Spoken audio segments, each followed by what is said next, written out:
in the elementary schools, and I've gone and watched some classes and things with young kids in Europe, and they can all execute wonderful landings.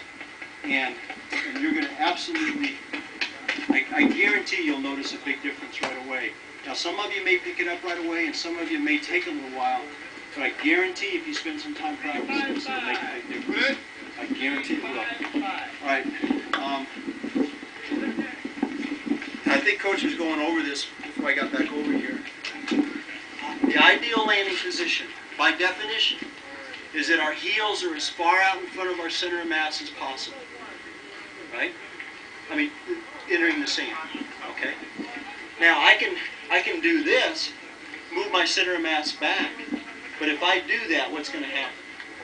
I'm going to fall back, right?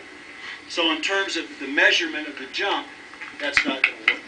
All right? Now, what you see a lot of people do as they enter the sand is they're way forward, right? Why are they doing that? Why have they been told to do that? Well, perhaps, yeah.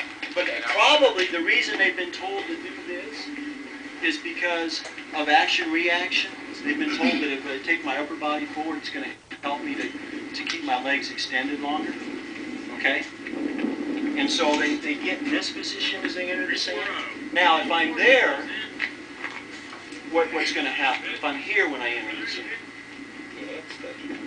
Well, the hands may touch, they got them back here, but in some cases, you know, you got kids entering the sand like this. And what happens when I do this? You're going into the sand. Well, it's going to be almost impossible for me to have any semblance of an active landing. Okay? An active landing meaning sand splashes forward. Okay? So I'm going to hit here, and I'm probably just going to be in a situation where I'm just going to literally just plow into the ground and just stop right there. And I'm probably going to fall down as well. Okay? So what we've got to do is strike some compromise between here and here. All right? And so what we're going to do is we're going to keep, there it goes again, keep the toes dorsiflex so that we enter the sand with the heels first. And then I'm going to keep my upper body erect. All right? Compromise between here and there. So I'm going to be here, and I'm going to have my hands by my hips. Now, why do I want to have my hands by my hips at this point? 3, 6, 4. But how many people do you see do that? They don't. Okay? People have got them way back here, or they've still got them out here forward. They don't have them here. Okay? Now, what I want to do is try and have as active a landing as you can. Now, we know, all the biomechanists have told us that when we leave the ground, the parabola of our center of mass has been determined. There is jack we can do in the air that's going to affect that. Okay? That's going to happen. What we can do, though, is arrange our limbs about that center of mass to restrict forward rotation.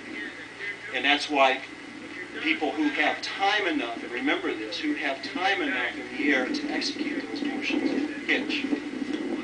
But really, once we leave the ground, what we do in the air should accomplish one thing: get us into an effective landing position.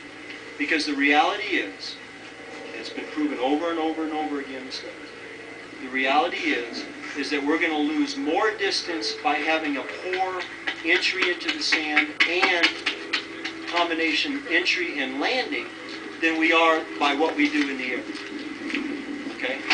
We're not adding distance because we hitch. That's already been determined when we left the ground. The angle of takeoff, velocity, all of that stuff's already been determined. So there's nothing we're going to do after that point other than arrange ourselves into a good landing position.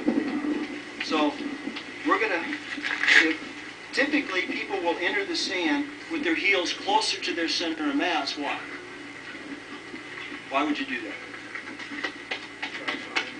Yeah, it's easy to get through. Okay? It's real easy to get through there. Okay, but as I get my legs a little bit more extended, it becomes a little more difficult. And the only way I can do it is by taking my chest forward, moving my center of mass forward so it's closer to my base of support, and then I can kind of get up.